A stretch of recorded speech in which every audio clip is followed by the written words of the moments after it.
Дилера Гарифуллина живет около Ноксинского леса и сегодня пришла вместе с сыновьями сажать деревья.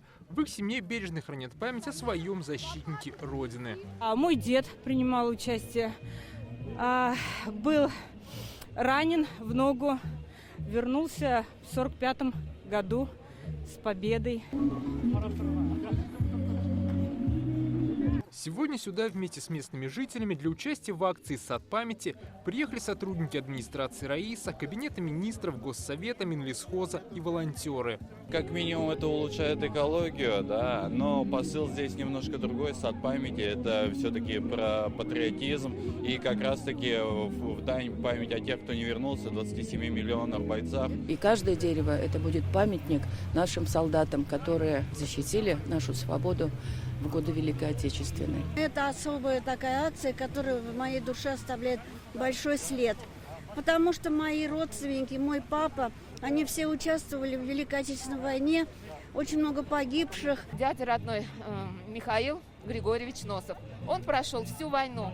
17 лет его взяли. Прямо в июне 1941 года. Прошел всю войну. Он был ранен. У него много есть медалей и орденов. Первый раз на акции участвую, но потом вот сегодня пришел. Во-первых, погода невероятно располагает к этому, солнце. Как говорит Ильдар Каюмов из администрации Раиса, от своего прадеда он перенял жизнелюбие и оптимизм. Во время войны он, соответственно, был связистом, и у него оторвало ноги. Вот.